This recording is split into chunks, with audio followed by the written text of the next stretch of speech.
หน้า122ตั้งแต่โสสัพพัญยุตายะสัพพสัตตานางอัฏฐานัตถังยตวามหาการุณิกตายะอนัตถังปริวัชเชตวาอัตเถนิโยเชติยถาตังวิชาจรณสัมปันโนเป็นต้นไปพระผู้มีพระภาคเจ้านั้นทรงรู้จักสิ่งที่เป็นประโยชน์และมิใช่ประโยชน์แก่สรรพสัตว์ด้วยความเป็นสัพพัญญูแล้วทรงเว้นสิ่งมิใช่ประโยชน์เสียด้วยความเป็นผู้ประกอบด้วยพระมหากรุณาทรงชักนำในสิ่งที่เป็นประโยชน์เหมือนอย่างผู้ที่ถึงพร้อมด้วยวิชาและจรณะฉะนั้นแลเพราะเหตุนั้นเหล่าสาวกของพระผู้มีพระภาคเจ้านั้นจึงเป็นผู้ปฏิบัติดีหาเป็นผู้ปฏิบัติชั่วไม่พวกสาวกของพระผู้มีพระภาคเจ้านั้นหาเป็นผู้ปฏิบัติชั่วเหมือนอย่างเหล่าสาวกของพวกบุคคลผู้มีวิชาและจรณวิบัติทำตนให้เดือดร้อนเป็นต้นฉะนั้นไม่สมเด็จพระผู้มีพระภาคเจ้าทรงพระนามว่าสุขโตเพราะภาวะที่ทรงดำเนินไปงามเพราะภาวะที่เสด็จไปยังสถานที่ดีเพราะภาวะที่เสด็จไปโดยชอบและเพราะภาวะที่ตรัสไว้โดยชอบก็แม้ขมนังจะกล่าวว่าคตังก็ได้และการทรงดำเนินนั้นของพระผู้มีพระภาคเจ้างดงามบริสุทธิ์หาโทษมิได้ก็การทรงดำเนินนั้นได้แก่อะไร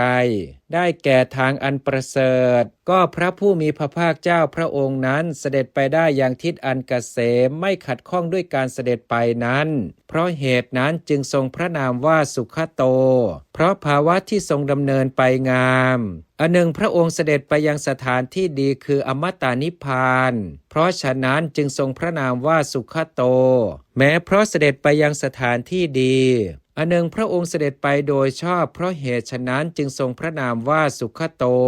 เพราะไม่กลับมาหาเหล่ากิเลสที่มรรคนั้นละได้แล้วสมจริงดังคำที่ท่านกล่าวไว้ว่า